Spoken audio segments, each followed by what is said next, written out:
was like, wow, this is a really technical sport, and you don't need to be big or strong. You really could be the smallest person in the room and be the best person in the room too.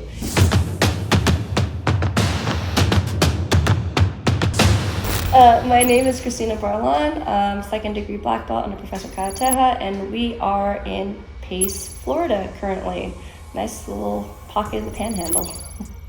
So you started, you said you're a black belt underneath Kyle. Yes. Let's hear a little bit of your journey. Originally you're from California, I heard, right? Yes, yeah. So tell us how you, heard about Jiu-Jitsu, got involved with perhaps martial arts, not just Jiu-Jitsu, but tell us a little bit of your beginning of your story.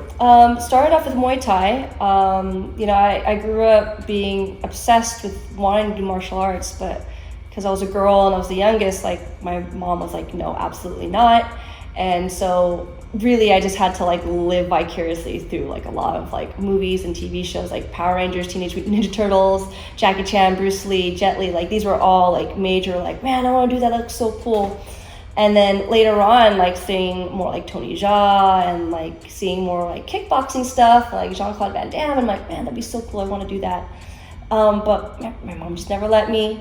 And by chance, I happened to go eat at like a fish and chips place, and it was right next door to Cesar Gracie's Academy in Pleasant Hill, and that was his HQ.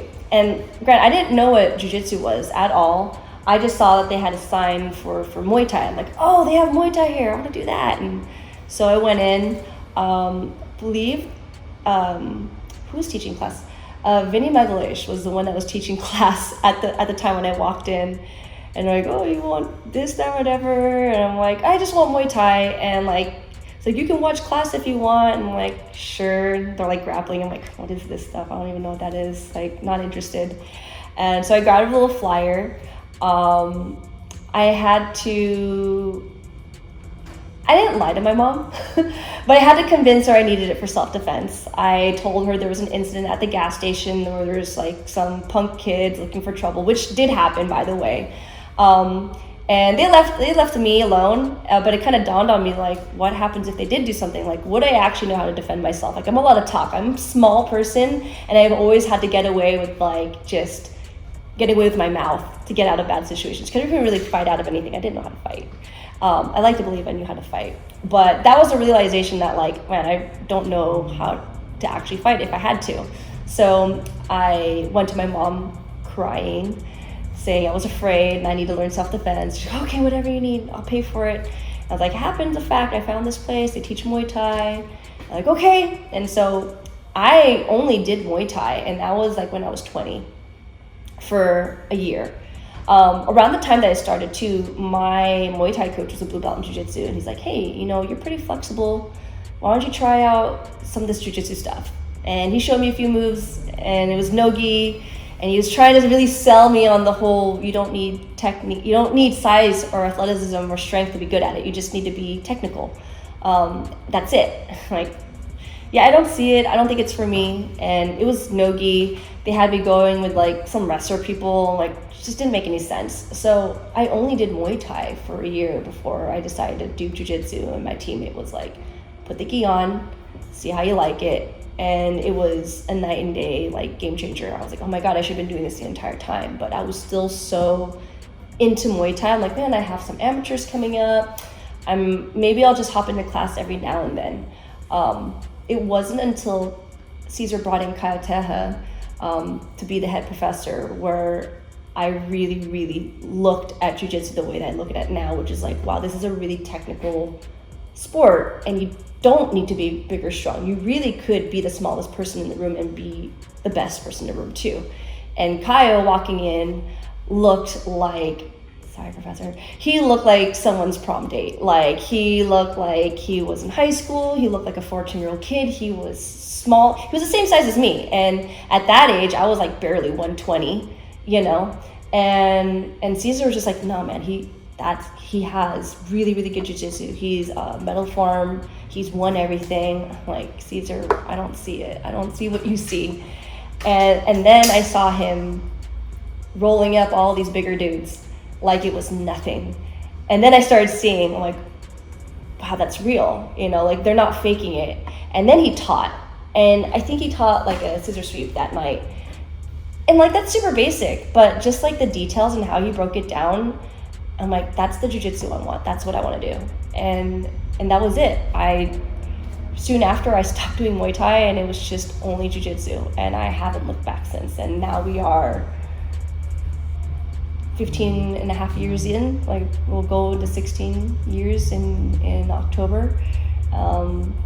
It's been a crazy ride, and then like I mean, kid me would never think that I would be doing what I'm doing right now as a living in my adulthood. So I'd say kid me would be pretty proud. Made it to the real world Jackie Chan status. Yeah! Oh, funny story. Sometimes Brazilians will call me Jackie Chan. Yeah. There you go. Because that's just what Brazilians do. They'll give you any nickname that like somewhat resembles what you look like, and it doesn't matter what kind of Asian you are. Asian is Asian, Joe Coy is like rice is rice. What is your actual ethnicity? I'm Filipino. Yeah, my Filipino. Yeah. My parents born and raised in the Philippines. I was born and raised in California, so I'm like as American you can get. Speak Tagalog? I spoke when I was younger. By the time I started going to school is when I stopped speaking completely. At that time in the 90s, assimilation was everything. And so all my teachers had to tell my parents was like, if her speaking multiple languages is actually going to put her at a disadvantage. It's going to confuse her. It's going to set her behind. You should really stop speaking Tagalog with her at home and just let her focus only speaking English. And, obviously we know that that's not true. But back then, my parents were scared for my future. I think they're still kind of scared for my future now. They're still in California? They are still in California. But yeah, so I don't speak Tagalog anymore. I can understand a few things. At this point, I actually speak and understand more Portuguese than I do Tagalog at this point, and that's all because of jiu-jitsu. Yeah. And so, Kyle is known as a heavy competitor. Yes. And you've obviously gotten into competition. Yes. Did he push you to do that? Was that your choice? What is it about competition maybe that you like? I think I've always been a very competitive person. And I was just never in any competitive sports growing up. I had always been in performing arts. I had been first few years is always just in dancing. So 8 years classically trained in ballet and jazz. Starting at a young age, Filipino folk dancing. You're gonna add like contemporary, like there's a lot of dance styles that I've done, and that was everything. I play 3 instruments. Well, I know how to play a lot of Filipino instruments too, but like I don't practice as much since I don't have them here. But I grew up, playing instruments, singing, dancing. That was it. So like who I am now is a very big contrast to how I grew up. So competition was always something I've always wanted to do. And I started competing. The first time I got to compete in anything was actually breakdancing. And I did that for like a few years before martial arts started coming into the picture. I think, I went to my first tournament just watching, and I didn't really understand what I was looking at, to be honest. But I remember watching, there was like some blue belt girls competing, and I'm like, I think I could probably do that. I think I could do that. And like, there weren't many girls competing back then, like, let alone like I never saw blue belt girls before, so I saw them, and I think this was Claudio France's U.S. Open, and like Claudio France is like really big in Northern California. He's probably like the lead when it comes to tournaments in Brazilian Jiu-Jitsu in Northern California, and having the biggest tournaments and still running them. And so you can't mention like Bay Area Brazilian Jiu-Jitsu competition without mentioning Claudio France. And so back then I was like, man, I think I could do that. And then I don't know at what point Worlds was coming up, and Kyle was just like, you should compete. And like, I've never competed before. Like, I don't know. It's like, you'll be fine. You're just gonna do what you do. And Worlds. Yeah. Well, okay. So technically, it's not Worlds. So it was the World Championships. The 2008 World Championships was the first time that they introduced the International Novice Division for white belts. So they've never had that before. So that was the first year that they introduced the International Novice. So technically not a world title, it's international novice, but everyone will still call it white belt world. Still the same event. And yeah, it's not same a small event. show. It's in the pyramid. At that time I didn't realize I was a knucklehead back then. Like I was the student who, like, if you told me this is what you have to do, and I would just be like, okay, and I would do it. It didn't matter how ridiculous it was or whatever. Like my first time doing a seminar was oh my god, who was it? Pride fighter. Oh my god, I can't believe Ramino Sato. Old school pride fighter. Ramino Sato came in to do a seminar, and Caesar's like, you need to go to the seminar. I'm like, okay. And it was all like diving inverted heel hooks. I'm a white belt. I've been training in like a few months. So like, can you imagine that power as a white belt? I didn't realize that was a dangerous thing to do. So like I go to the seminar, I'm doing like, wow, this is really cool. Like I'm diving under, I'm like breakdancing. And then, the next day my teammates are like, so what did you learn at the seminar? I'm like, oh, we did this. And I didn't, of course, I didn't know how to ease into things. So I just kind of cranked on it. Kristina, don't do that ever. I'm like, why not? I'm like, we did it in the seminar. Like, just calm it. I'm like, okay. So yeah, Kyle was like, yeah, you should do this tournament. I'm like, he was plainly, like, no hesitation, not even joking. He's like, you're gonna win. And I'm like, Kyle, don't say that. You don't know that. No, you're gonna win. You're gonna do what you do here, and you're gonna win. There's just a referee. I'm like, you're insane. You're insane. It's like, just sign up. I want you to sign up. I'm like, okay. And I was down. Like, there wasn't much fighting. He didn't need to convince me. I wanted to. I had a bunch of other teammates that were gonna go too, and they're like, man, I want to be like part of the competition team. I want to do that. That seems really cool. And I didn't have any stand up. All I had was, I'm like, we start from standing. What do I do? Okay, Kristina, this is what you're gonna do. You're gonna practice this. Jumping guard, flying armbar, flying triangle. This is what we're gonna practice. I'm like, no diving heel hooks. No diving heel hooks, no diving inverted heel hooks. But everything was jumping, flying, everything. I think the only thing that wasn't a jumping, flying, whatever was like collar grip and like snap down. And so yeah, my first match, I went for a flying armbar. She tapped, but the referee didn't see it, and so she kept going. I'm like, what happened? I'm like, okay, so he kept going, and I got her with an armbar, and then the second one, I'm like, okay, let's try the collar snap down. And I remember I snapped her down, and it worked, and had never worked before. And there was like a moment where I was like, what do I do now?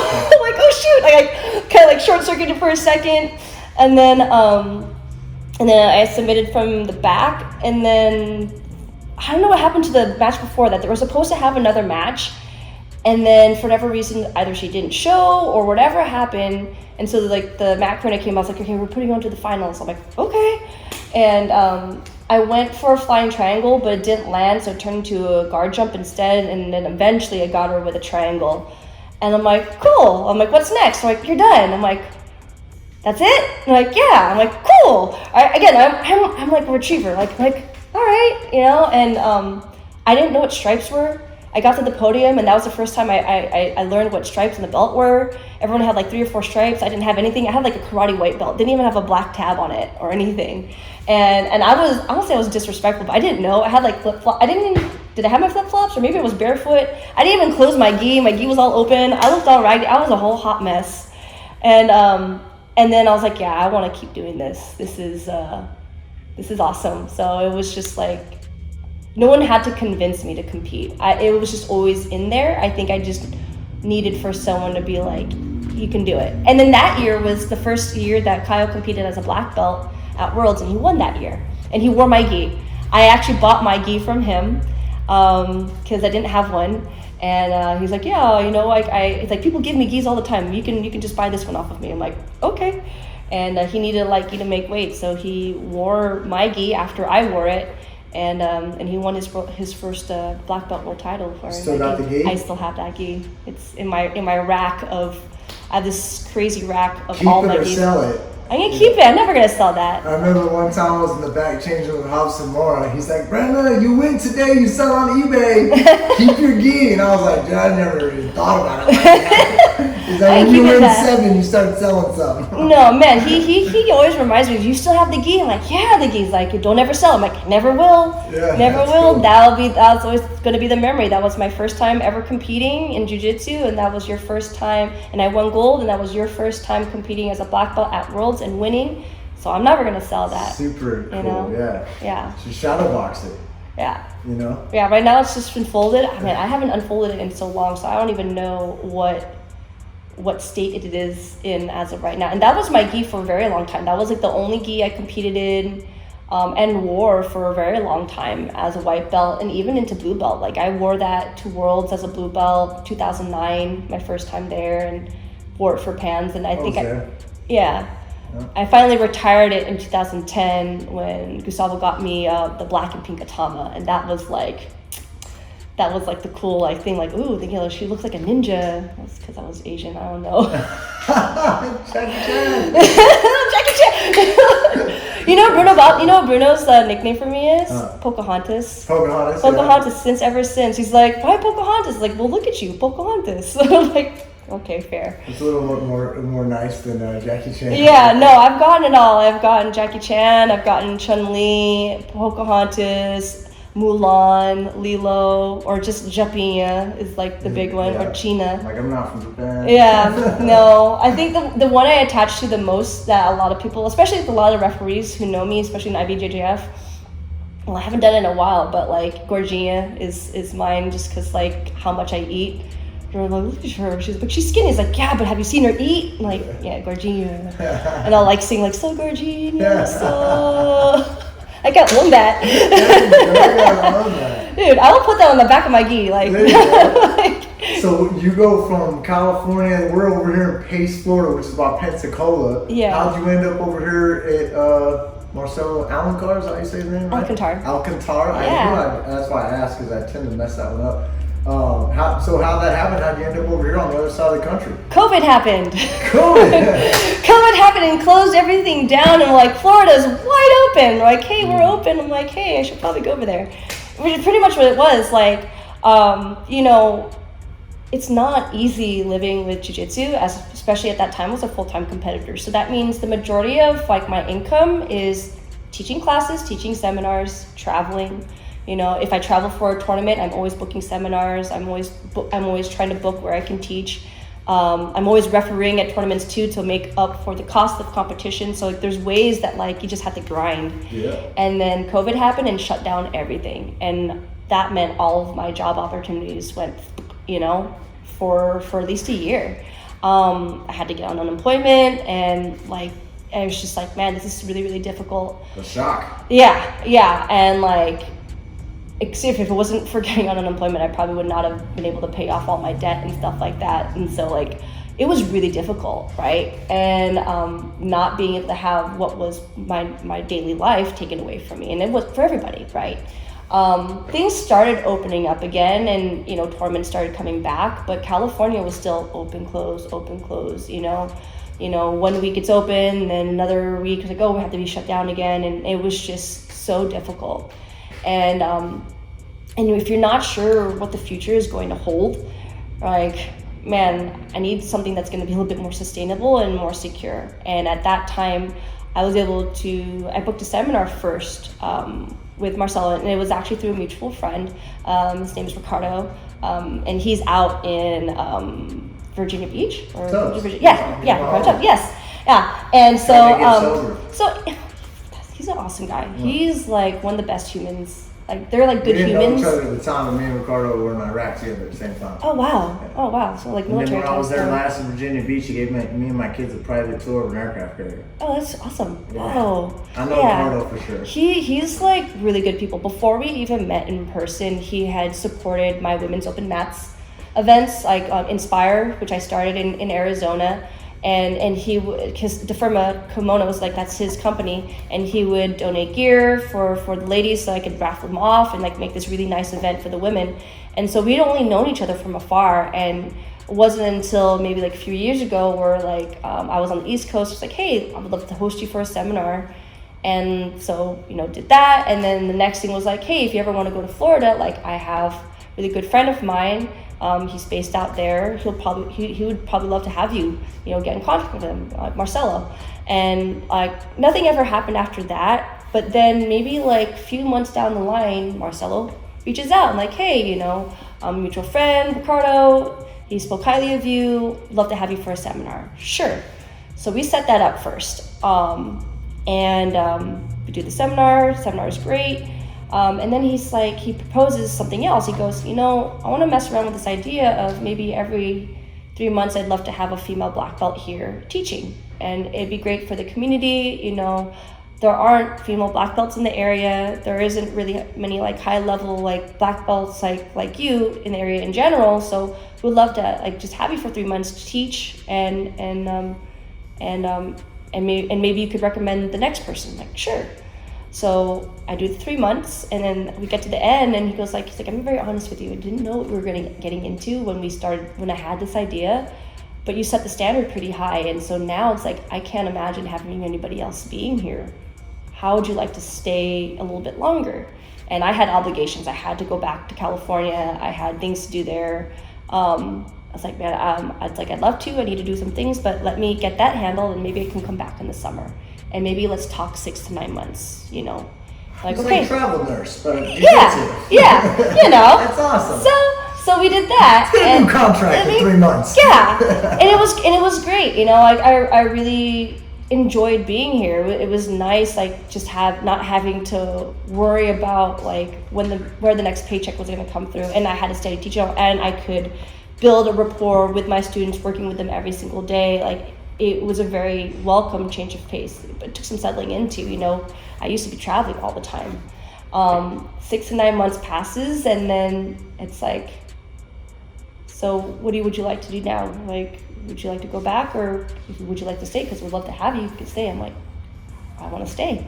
And so now I'm here, and I officially made the permanent move last summer.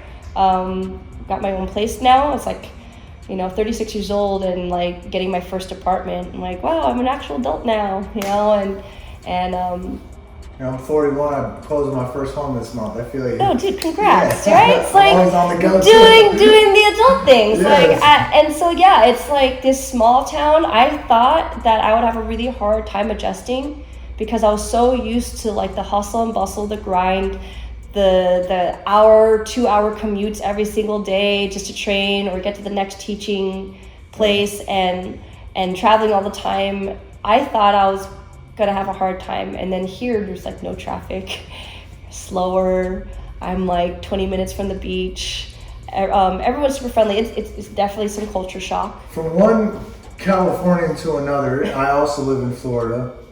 Please tell me that you've gone fishing.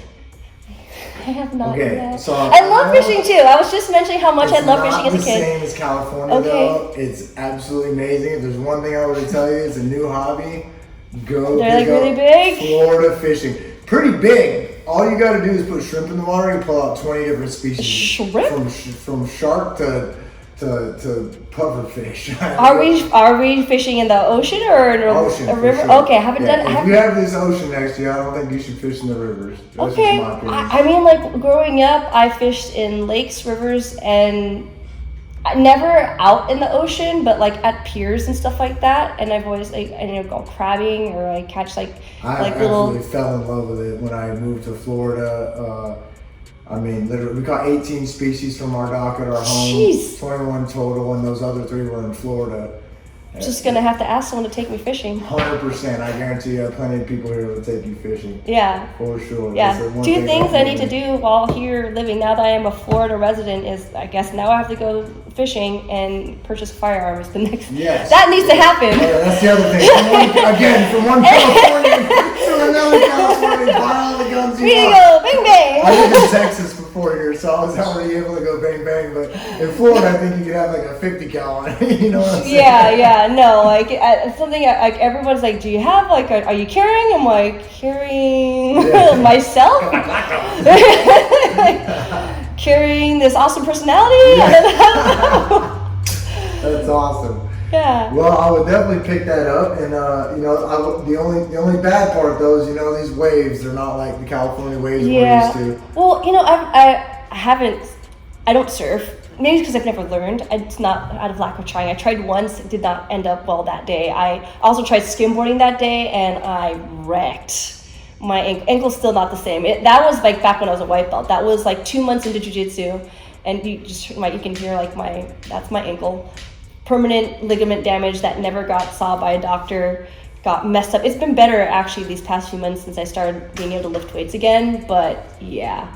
But sometimes like the waves aren't super high, but you can get some 3 or 4 footers over in Pensacola Beach. Obviously, I haven't explored too much just yet, but it suits me. This slower lifestyle, and if all the places I ever think I was gonna live, I would not say Pensacola, Florida, or Panhandle. Like I didn't even like this part. Like some people call it South Alabama. LA. Yeah, like Lower Alabama. Lower Alabama, South Alabama. It's not Florida, it's South Alabama. They would say, where are you from? Dude would say LA. I'm like, that dude don't sound like he's from LA. I'm like, where are you? Lower Alabama. Yeah. Oh, you ain't talking about Los Angeles. Yeah, I heard South Alabama because we were still on Central Time, and it's very different from the rest of Florida apparently. So, but I like it. Yeah, it's like it. Oh, okay. We don't want to say anything bad, but California is California. The diversity. If I want access to certain things, it's easy. I stand out here, and that is a little bit of some culture shock. But even with that, I feel like I fit in. I've been welcomed, and everyone's super nice here. So that's made it very easy. And we've fallen in love with this little community and making my little family here, and so. Yeah, I'm really excited for this point in my life. Who would have thought that I'd be in my mid-30s and, just now, I won't say now getting my stuff together, but seeing those opportunities as a person, as an individual. Do you receive any flack being a female instructor? In this male-dominant sport and martial art? There's still some micro stuff that I have to deal with. There's definitely lots of times where, someone will ask me a question, I explain. And then for whatever reason, there will always be that one blue belt or that one purple belt who feels like they need to interject and teach over me or mansplain something to me, or I don't know, white belt splain or lower belt splain. I don't know how to because there's multiple levels, there's multiple facets of that because that happens. I see it too. Sometimes lower belts will do that to even male black belts too. So there's multiple facets of things I have to deal with. I'd say I won't say I handle it better now, but I don't know. It's different. I've definitely had some people where they were visiting and either refused to shake my hand or refused to acknowledge me before, and that was really strange. Wow. Yeah, and you'd think that's man, it's 2020s, that's still happening. But it doesn't happen very often. I think now it's more out of ignorance more than it is, sometimes people don't know. Especially if you see my black belt, it's faded. I'll have people ask what belt is that? I'm it's a black belt. And I'm why does it look like that? It looks like a zebra belt. Especially kids. Kids love that. Is that a gray belt? I'm no, it's a black belt. It's just really faded. It's the one I got promoted with, and it's the only one I train and teach in. I only wear a different belt when I compete because I have to. But otherwise, the belt that I have around my waist is the only one that I will wear, and I will wear that until it falls apart, and then I'm forced to replace it, because I like having that worn belt. It shows, but sometimes people don't know, and jiu-jitsu is still growing out here. So sometimes I'll have a few where they don't know what they don't know, right? And it'll be like this newer generation where even though information is so easily accessible, they still don't know, which is weird because I feel back in the day when you were you were from a different generation from me even, but back then if you wanted to know, you would know, and even if you didn't know, you still knew who they were because everybody talked about it and it was so well circulated. Now with even more access to information, you would think that people would know more, and they don't, and it's weird. I think it's also getting just so big, it's hard to keep up. Yeah. We were talking about MMA earlier, and it's we were all able to keep up with MMA at a certain point, but then once it became every weekend, at multiple fights a weekend, and the more divisions and more people, that's what I was saying earlier about how we were talking about worlds and how it used to be epic to go to Long Beach. And, Yeah. And and to where now it's not like a mission for every student in jiu-jitsu to go experience that one day. It's just because there's so many super fights, so many matches, so many tournaments that people are just kind of in their own little bubble. Yeah. Even though we do have the information superhighway of the internet, it's people are in their own little bubble. I even just had this conversation last night with like social media. It's like back then, like coming up at the lower ranks, the only way to get recognized was to win. You had to win, you had to compete, you had to put yourself out there, and that's how people recognized you. Social media wasn't that big of a thing. And then once social media came in, that was a greater platform for us to get like sponsors, like, here, this is what I can offer you. I can, viewership and like promotion and through social media.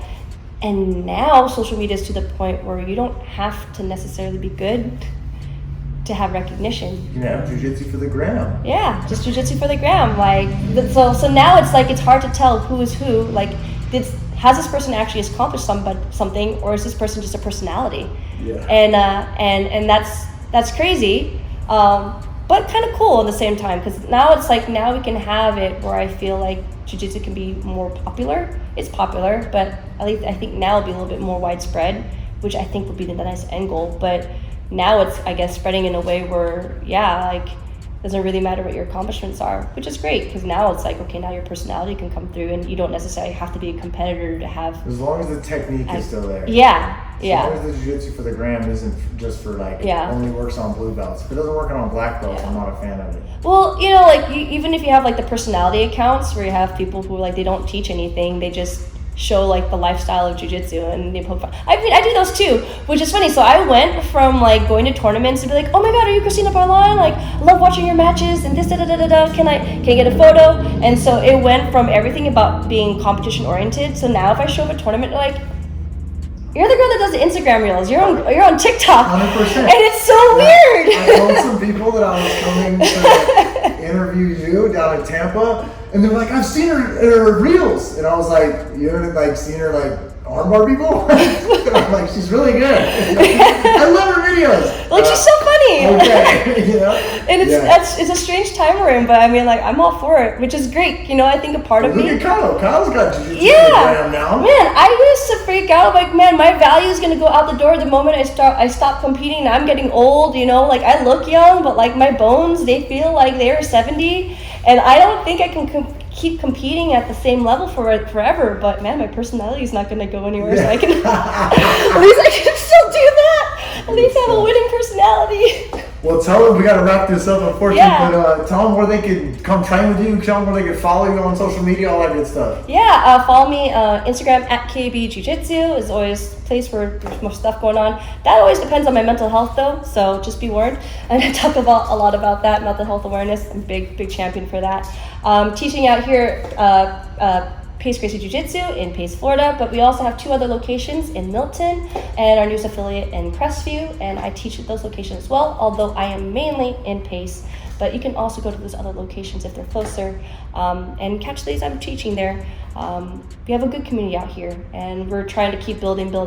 Again, it's different from the competition lifestyle that I was used to, and now it's more like lifestyle, which I love, but we can always put the 2 together. So whether they like it or not, they're gonna get my little like competition influence in class. So yeah, come visit me if you're in the Panhandle. Are you ready?